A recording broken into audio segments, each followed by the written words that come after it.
अस्सलाम वालेकुम। ये वीडियो कल की लेक्चर की एक ओवरव्यू वीडियो है। कल हम जब बात कर रहे थे किसकी, हम बात कर रहे थे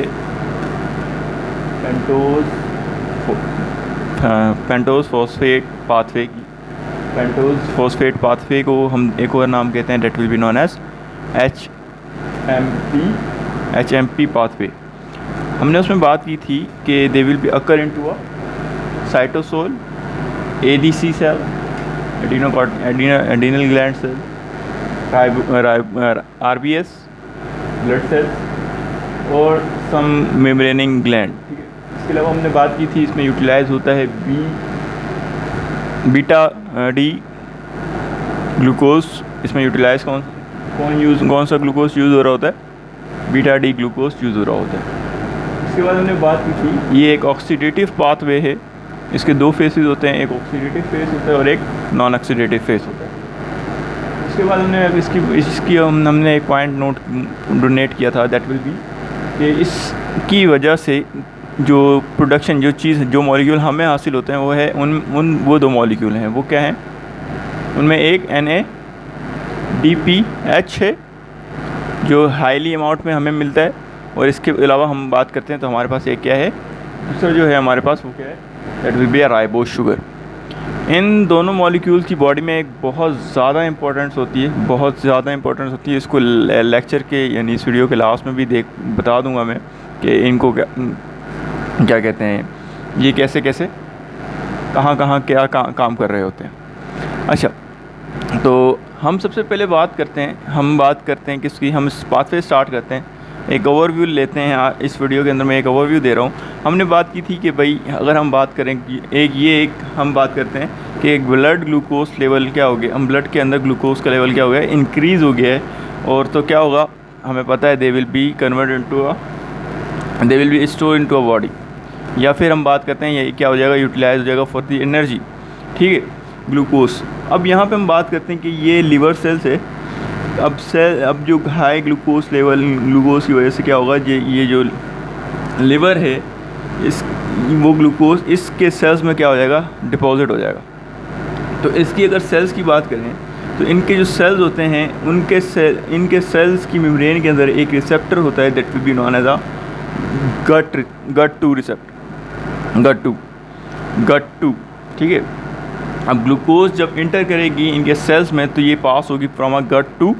अब GUT2 रिसेप्टर के अंदर बेसिकली आपके अगर हम बात करते हैं तो यहाँ पे एक एंजाइम होता है, that will be a glucokinase. वो कौन सा एंजाइम है? That is a glucokinase. Enzyme का नाम क्या है? ग्लूकोकाइनेज क्या करता है, साइटोसोल में मौजूद ATP को कन्वर्ट करता है ADP में, और क्या कर देता है, कन्वर्ट करता है ADP में, और इसको कन्वर्ट कर देता है किसके अंदर, ग्लूकोज 6 फॉस्फेट के अंदर। ठीक है, कन्वर्ट कर देता है इसको किसके अंदर, ग्लूकोज 6 फॉस्फेट के अंदर। अच्छा, ग्लूकोज 6 फॉस्फेट की अगर बात करते हैं, अगर हमारी बॉडी को एनर्जी की नीड है तो ये ग्लूकोज 6 फॉस्फेट जो होगा वो एक दूसरी साइड यानी पाथवे के अंदर चला जाएगा, एक प्रोसेस के अंदर चला जाएगा। That process will be known as glycolysis. अब यहाँ पे आपने जैसा पढ़ा होगा, ग्लाइकोलाइसिस का एक ओवरव्यू ले लेते हैं। अभी हमने ग्लाइकोलाइसिस का ओवरव्यू ले लेते हैं पहले, उसके बाद हम डिस्कस करेंगे किसके बारे में, HMP पाथवे के बारे में। तो अगर हम ग्लूकोज की बात करते हैं यहाँ तक, तो बेसिकली फर्स्ट स्टेप जो है आपका HMP पाथवे की बात करें या ग्लाइकोलाइसिस की बात करें तो इसमें सेम होगा कि ग्लूकोज लिवर सेल्स के अंदर आता है by the help of the GUT2 molecule के, यानी और कन्वर्ट होता है किसके अंदर, ग्लूकोज 6 फॉस्फेट के अंदर in the presence of glucokinase, और ATP कन्वर्ट हो जाता है किसमें, ADP में। यहाँ से एक इनऑर्गेनिक फॉस्फेट मॉलिक्यूल क्या होता है, रिलीज़ होता है, जो जाके किसके साथ अटैच हो जाता है, ग्लूकोज मॉलिक्यूल के साथ अटैच हो जाता है। उसके बाद बात करते हैं ग्लाइकोलाइसिस में क्या होता है कि ग्लूकोज मॉलिक्यूल अपने एक आइसोमर चेन के अंदर मॉलिक्यूल में कन्वर्ट होता है, ग्लूकोज कन्वर्ट होता है इनटू अ फ्रक्टोज 6 फॉस्फेट के अंदर। किस में कन्वर्ट होता है, फ्रक्टोज 6 फॉस्फेट के अंदर कन्वर्ट होता है। ठीक है, उसके बाद अगर हम बात करते हैं फ्रक्टोज 6 फॉस्फेट में कन्वर्ट होता है। फ्रक्टोज 6 फॉस्फेट में कन्वर्ट होने के बाद यहाँ पर अगेन ATP कन्वर्ट होता है ADP में, और एक इनऑर्गेनिक फॉस्फेट और रिलीज़ होता है। ये इनऑर्गेनिक फॉस्फेट अगर हम बात करते हैं फ्रक्टोज के कार्बन नंबर 1 के साथ जाके क्या हो जाता है, अटैच हो जाता है, और जिसके बाद जो मॉलिक्यूल बनता है that will be a fructose 1,6 bis phosphate. ठीक है, वो क्या कहलाता है, फ्रक्टोज 1,6 बिस फॉस्फेट कहलाता है। अब ये फ्रक्टोज 1,6 बिस फॉस्फेट की अगर बात करते हैं, ये कन्वर्ट होता है इनटू अ 2 मॉलिक्यूल। ये कन्वर्ट हो सकते इनके, ये कन्वर्ट होता है into a 2 molecule. One is dehydro oxy acetone phosphate, और जो दूसरा हमारे पास है that is glycerate hydrate 3 phosphate के अंदर, ग्लिसरेट हाइड्रेट 3 फॉस्फेट के अंदर कन्वर्ट होता है। अब ये glycerate hydrate 3 phosphate further convert होगा इनटू अ 1,3 बिस फॉस्फेट के अंदर, यानी यहाँ पे अगर हम बात करते हैं ये अपने आप को अगेन अरेंज करेगा and then convert into a 1,3 bis phosphate glycolate. ठीक है, and then they will convert into a 3 phosphoglycerate. 3 phosphoglycerate से मुराद यहाँ पे हमें पता चल रहा है कि यहाँ पे जो कार्बन नंबर 1 के साथ फॉस्फेट लगा था दे विल बी रिमूव आउट, यानी 1,3 बिस फॉस्फोग्लिसरेट के साथ जो कार्बन नंबर 1 के साथ मॉलिक्यूल लगा था वो नेक्स्ट स्टेज में क्या हो जाएगा, कार्बन नंबर 1 के साथ जो फॉस्फेट लगा था दे विल बी रिमूव। अब ये जब रिमूव होगा तो यहाँ पे साइटोप्लाज्म में मौजूद ADP जो है they will be convert into a ATP and then molecule will be convert into a phosphoglycerate. अब यहाँ 3 फॉस्फोग्लिसरेट है and then that molecule again arrange itself and convert into a 2 phosphoglycerate. अब 2 phosphoglycerate के अंदर convert हुआ and then they will be convert into a new molecule that will be PEP, that will be a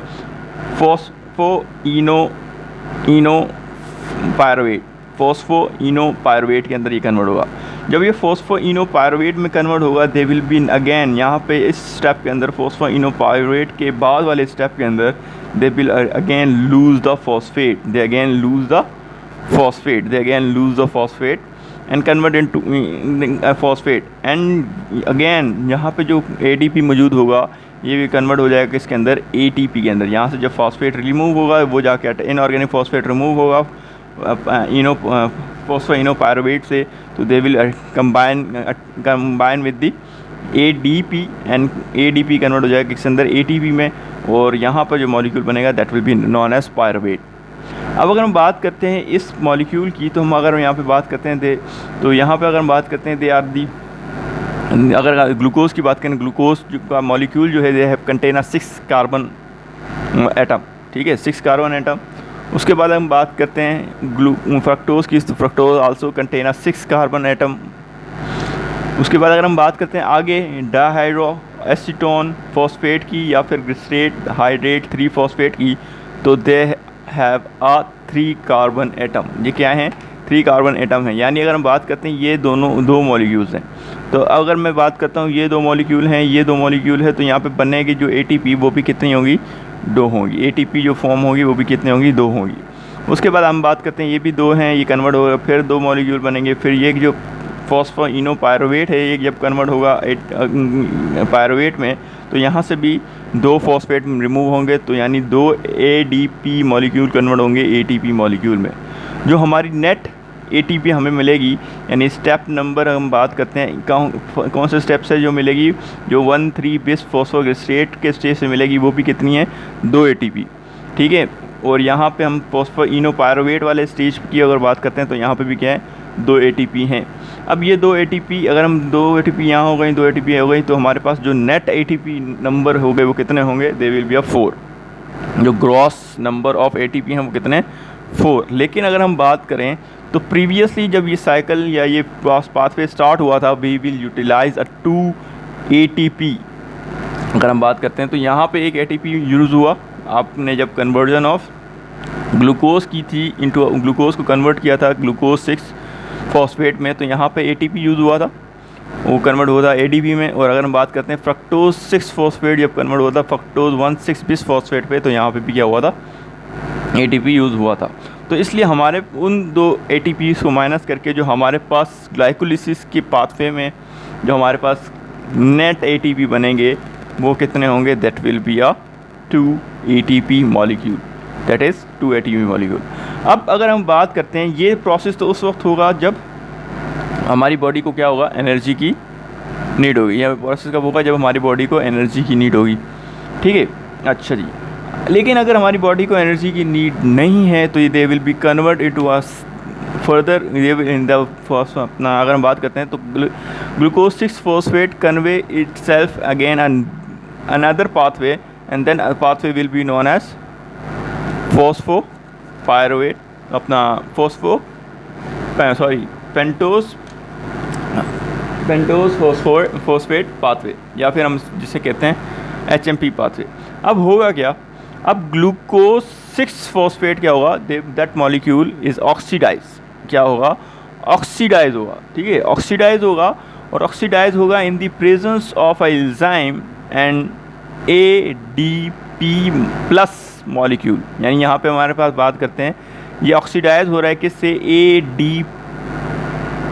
ADP plus molecule से। तो यहाँ पे जो present है एंजाइम जो प्रेजेंट है that will be a glucose 6 phosphate dehydrogenase. एक बात यहाँ पे क्लियर करते हैं, जब भी अगर हम बात करते हैं NADP प्लस की, तो यहाँ पर जब भी NADP प्लस किसी भी रिएक्शन के अंदर यूज़ हो रहा होता है तो वहाँ पर हमारे को पता है जो एंजाइम होता है वो कौन सा होता है, डिहाइड्रोजिनेज एंजाइम होता है, ठीक है।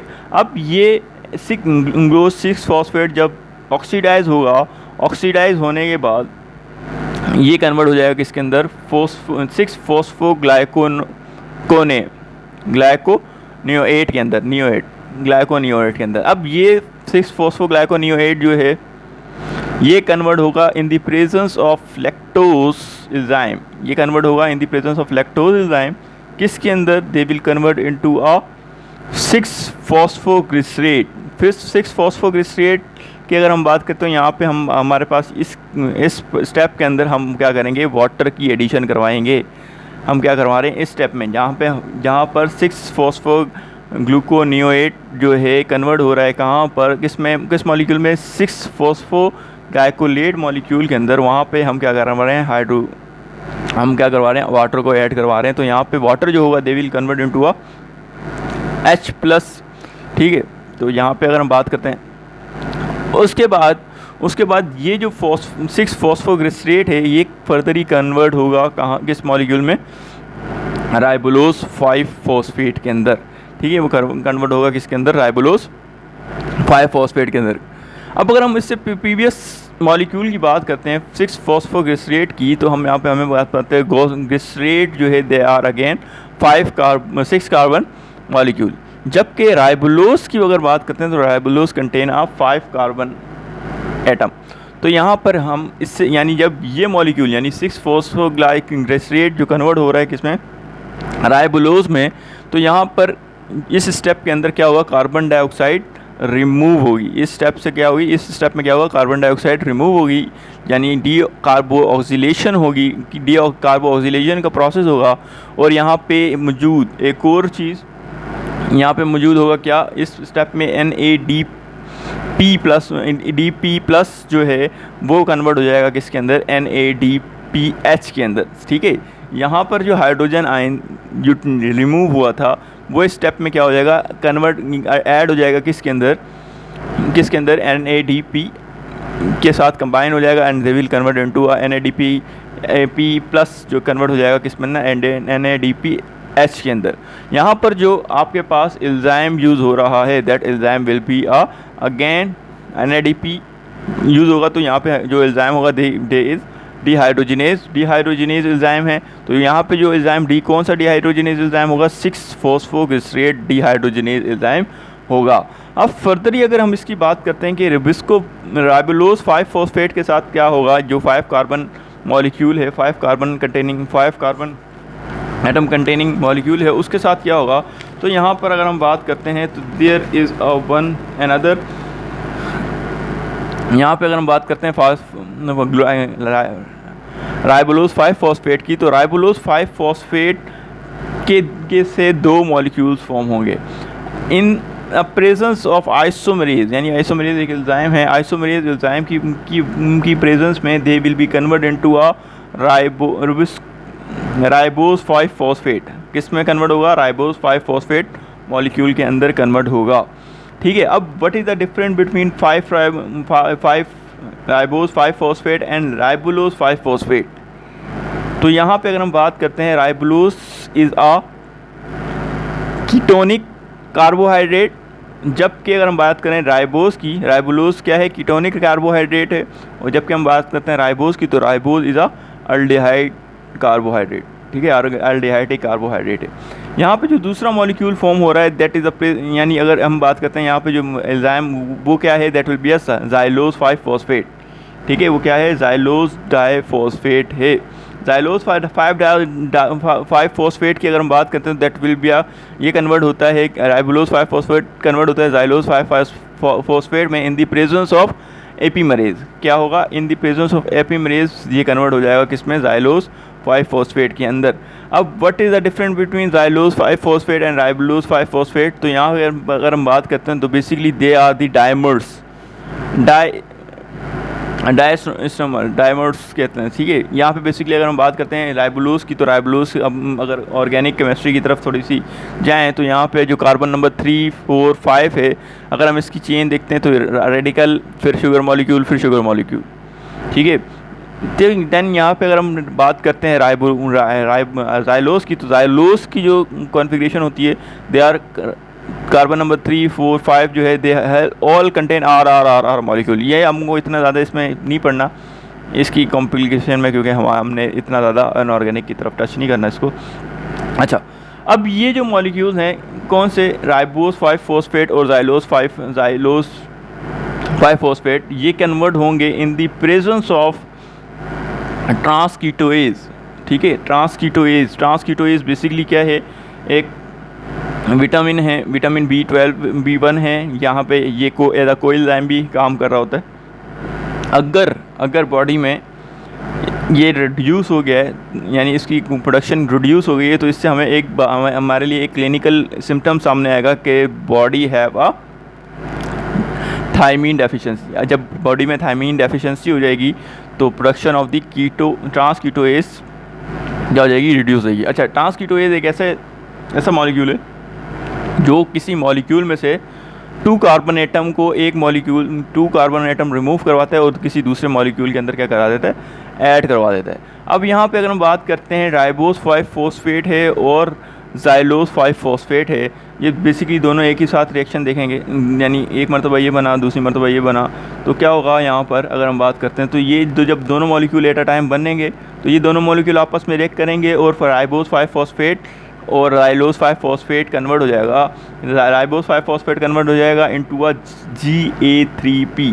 ठीक है, GA3P ग्लिसरेट हाइड्रो क्या था? 3 फॉस्फेट ग्लिसरेट एसिडोन हाइड्रोक्सियो 3 फॉस्फेट के अंदर that will be a 3 carbon sugar और that is a 5 carbon sugar. अगर हम बात करते हैं राइबोस 5 कार्बन है और जो ये मॉलिक्यूल है यानी अपना GA3P है, ये they are 3 carbon containing molecule. इसके बारे में हम अभी थोड़ी देर पहले पढ़ के आए थे। ठीक है, ये कहाँ बन रहा था? ये बन रहा था किसमें? ये बन रहा था ग्लाइकोलिसिस के अंदर। ये मॉलिक्यूल कहाँ बन रहा था? अब ग्लाइकोलिसिस के अंदर। ठीक है, अगर इस स्टेप में हमारी बॉडी को इस स्टेप में अगर बॉडी को एनर्जी की नीड हुई तो ये मॉलिक्यूल यूटिलाइज हो जाएगा कहाँ पर? इन ग्लाइकोलिसिस या फिर ग्लाइकोनियोजेनेसिस में। ग्लाइकोनियोजेनेसिस का प्रोसेस क्या है? The formation of an ATP from another molecule of the other molecule of the molecules except carbohydrate.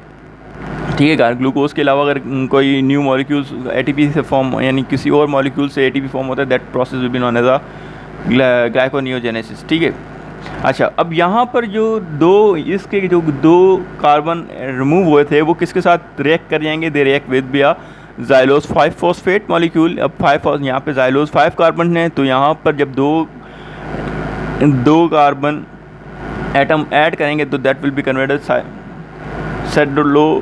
सेडिलो heptose 7 phosphate. That molecule will be convert xylose 5 phosphate convert into a sedoheptulose 7 phosphate molecule के अंदर। यहाँ पे हम बात करते हैं carbon, यहाँ पे ये जो मॉलिक्यूल है they contain 7 number of carbon, यानी कार्बन इसमें जो कितने होंगे 7 होंगे।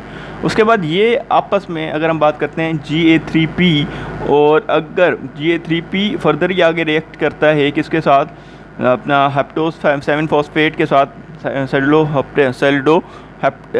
हेप्टोस 7 फॉस्फेट के साथ, तो होगा क्या, यहाँ पर अगेन एक एंजाइम यूज़ होगा, that enzyme will be known as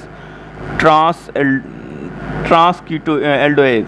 सही है, ट्रांसएल्डोएज एंजाइम यूज़ होगा। अब ट्रांसएल्डोएज एंजाइम क्या करता है, they will donate a 3 carbon atom from a molecule. सही है, किसी भी मॉलिक्यूल से 3 कार्बन एटम को क्या करवाएगा, डोनेट करवाएगा। तो यहाँ पे अब बेसिकली हम देखते हैं तो ये 7 कार्बन है या 3 कार्बन है, तो बेसिकली डोनेट कौन करेगा, जिसके पास ज़्यादा होगी चीज़, जिसके पास चीज़ ज़्यादा होती है वही हमेशा क्या करता है, डोनेट करता है। तो यहाँ पर 3 यानी जो 7 फॉस्फेट यानी हेप्टोस शुगर जो है यहाँ पे हेप्टोस हेप्टोस 7 फॉस्फेट जो है, that molecule really donate their 3 carbon to the Ga3p, and then 3 Ga3p molecule convert into a fructose 6 phosphate. ये कन्वर्ट हो जाएगा किसके अंदर, फ्रक्टोज 6 फॉस्फेट के अंदर। अब हमें पता है कि fructose is 6 carbon molecule atom, यानी ये जो एटम है ये एक ऐसा एटम है जिसमें 6 कार्बन होते हैं। जब ये अगर हम बात करते हैं हेप्टोस की, तो जब अपने अंदर से ये 3 कार्बन एटम डोनेट करेगा तो they will be convert another molecule, and then molecule will be erythrose 4 phosphate, erythrose 4 phosphate. अब अगर हम बात करते हैं फ्रक्टोज 6 फॉस्फेट की, ये अगेन हमने मॉलिक्यूल पढ़ा हुआ है कहाँ पर, इन ग्लाइकोलिसिस। तो ये भी अगर एनर्जी की नीड हुई बॉडी को, तो they also convert into the, convey हो जाएगा ये किस तरफ, ग्लाइकोलिसिस की तरफ कन्वे हो जाएगा। अब यहाँ पर हमारे पास जो मॉलिक्यूल बन रहा है that will be erythrose 4 phosphate. ये फर्दरी रिएक्ट किसके साथ करेगा, तो ये फर्दरी रिएक्ट अगर हम इसकी फर्दरी रिएक्शन की बात करते हैं, ये फर्दरी रिएक्ट करेगा जो आपकी बॉडी या जो सेल में मौजूद क्या है, सेल में मौजूद होगा जो राइबोलोज 5 फॉस्फेट, जो कन्वर्ट होगा किसके अंदर, जाइलोज 5 फॉस्फेट में, इन द प्रेजेंस ऑफ एपीमरेज की एंजाइम की वजह से की प्रेजेंस में जो कन्वर्ट होगा किसके अंदर, जाइलोज 5 फॉस्फेट में। अच्छा, अब यहाँ पर जाइलोज 5 फॉस्फेट रिएक्ट कर रहा है किसके साथ, अरिथ्रोज 4 फॉस्फेट के साथ। यहाँ पर सेकंड टाइम क्या यूज़ होगा, ट्रांसकीटोएज यूज़ होगा। ठीक है, ट्रांसकीटोएज अगेन एंजाइम है, that enzyme they will B donate 2 carbon from any molecule. तो यहाँ पे जो ट्रांसकीटोएज है ये क्या करवाएगा, ये रिमूव करवाएगा जाइलोज 5 फॉस्फेट में से 2 carbon atom, and they combine that 2 carbon atom will be combined with the अरिथ्रोज 6 phosphate molecules के साथ कंबाइन करेंगे, एंड देन अरिथ्रोज 6 फॉस्फेट कन्वर्ट हो जाएगा किसके अंदर, फ्रक्टोज 6 फॉस्फेट के अंदर। ठीक है, और यहाँ पे जो जाइलोज 5 फॉस्फेट है they will be convert into ये कन्वर्ट हो जाएगा किसमें, Ga3p। एंड अगर हमें पता है ये दोनों मॉलिक्यूल कहाँ पे यूटिलाइज हो रहे हैं, ये दोनों मॉलिक्यूल ऐसे मॉलिक्यूल हैं जो ग्लाइकोलिसिस यानी फॉर्मेशन ऑफ ATP के अंदर क्या हो रहे होते हैं, या फॉर्मेशन ऑफ एनर्जी के अंदर क्या हो रहे होते हैं, यूटिलाइज हो रहे होते हैं। तो ये दोनों अगेन ग्लाइकोलिसिस के अंदर शामिल हो जाएंगे। अच्छा जी, यहाँ पे अगर हम बात करते हैं तो ये एक ऐसा प्रोसेस है, अगर हम बात करें यहाँ पे तो ये कन्वर्जेबल प्रोसेस होगा। अगर ये सारी चीज़ें मैं अपोजिट कर देता हूँ, कन्वर्जेबल का मतलब कि अगर मैं बात करता हूँ ये वापस से आपस में करें रिएक्ट, और जब रिएक्ट करेंगे तो देख वापस कन्वर्ट हो जाएंगे इनटू 4 एरिथ्रोफॉस्फेट के अंदर, और ये अगेन हो जाएगा कन्वर्ट किसके अंदर, और ये 4 वापस से अब कन्वर्जेबल है तो ये सारे मॉलिक्यूल्स क्या हो जाएंगे, रिवर्स हो जाएंगे। ये रिवर्स हो जाएंगे सारे मॉलिक्यूल, यानी 6 फॉस्फेट जो बना था ये रिवर्स हो सकते हैं किसके अंदर, इस मॉलिक्यूल के अंदर। सही है, एरिथ्रो 6 फॉस्फेट वापस से साइड्रोज हेप्टोस 7 फॉस्फेट में कन्वर्ट हो सकता है। ठीक है, हेप्टोस 7 फॉस्फेट जो है वापस से जाइलोज 5 फॉस्फेट के अंदर कन्वर्टेबल हो सकता है। तो ये सारे जितना रिएक्शन हुआ ये रिवर्सेबल रिएक्शन है।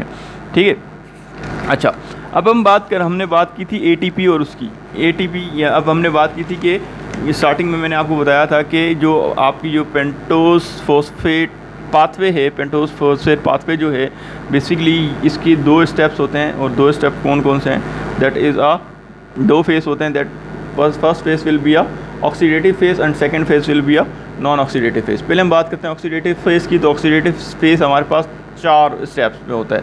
कौन कौन से 4 स्टेप होते हैं? अब जब अगर हम बात करें, वापस से थोड़ा सी रिव्यू ले, वापस से थोड़ा सा पीछे जाना पड़ेगा, हमें स्टेप्स देखने पड़ेंगे। अगर हम बात करते हैं, पहला स्टेप जो हुआ था यानी कन्वर्जन ऑफ ग्लूकोज हुई थी, किसके अंदर? Conversion of glucose into a 6 phosphate, glucose 6 phosphate के अंदर। तो एक स्टेप हमारा ये था जहाँ पे क्या हो रहा था, बेसिकली कन्वर्जन हो रही थी, एक ऑक्सीडेटिव फेज का फर्स्ट स्टेप ये रहा। सेकंड स्टेप कौन सा है? जब दे will B they convert into अ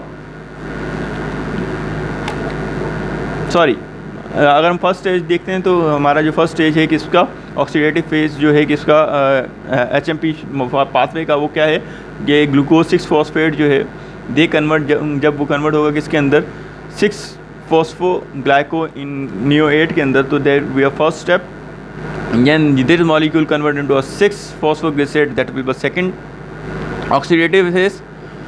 उसके बाद 6 phosphoglycerate कन्वर्ट हो रहा है किसके अंदर, 3 राइबोलोज 5 फॉस्फेट के अंदर, that will be a third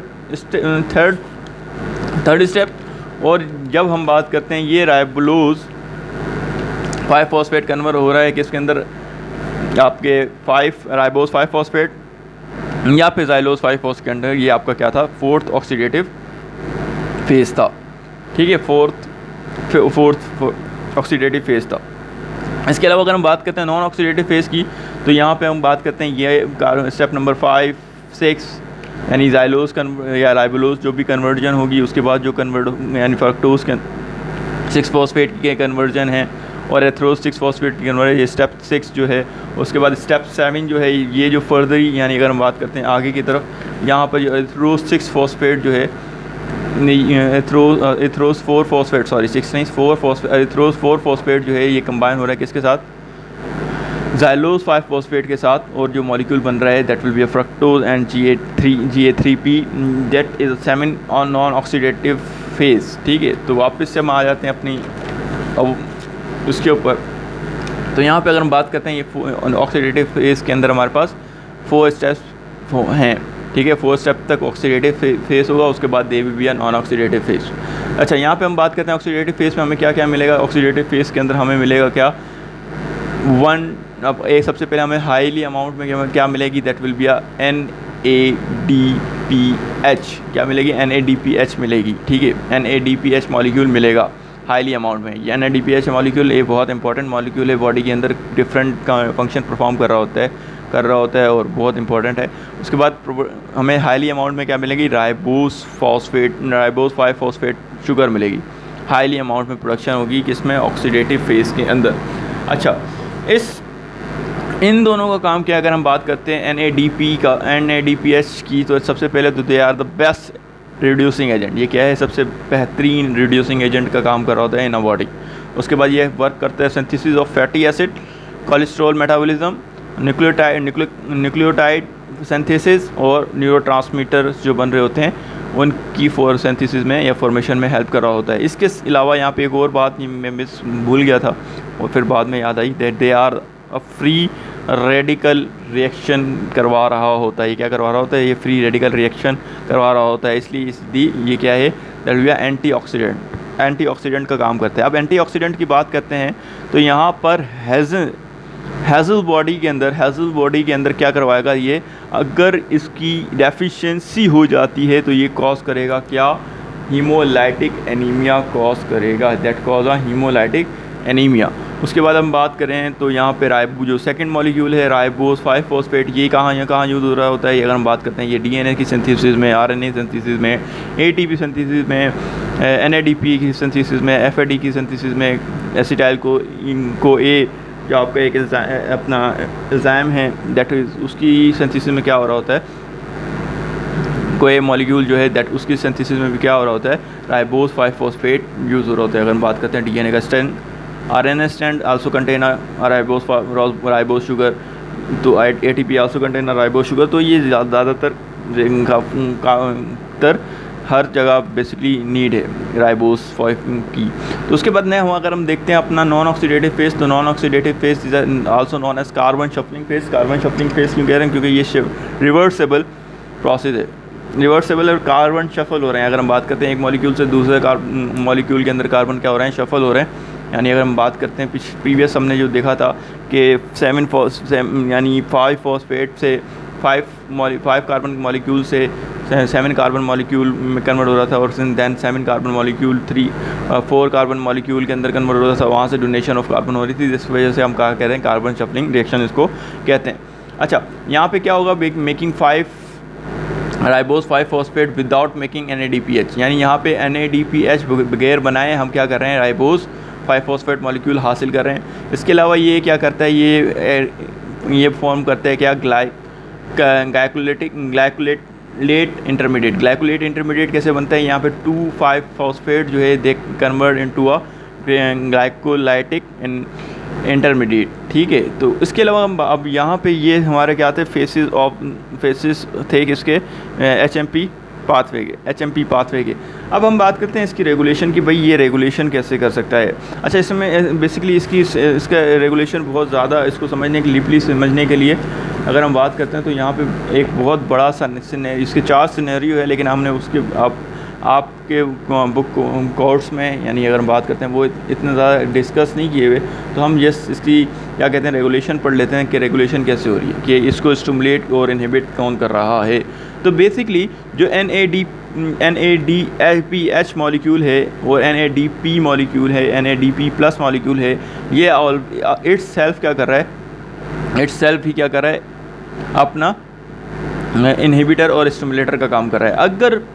अगर बॉडी के अंदर या लिवर सेल के अंदर हम बात कर रहे हैं कि कंसंट्रेशन ऑफ NADPH क्या हो गई है? कम हो गई है, और NADP प्लस की कंसंट्रेशन बढ़ गई है, तो ये क्या करेगा? ये बॉडी के लिए स्टिमुलेशन होगी।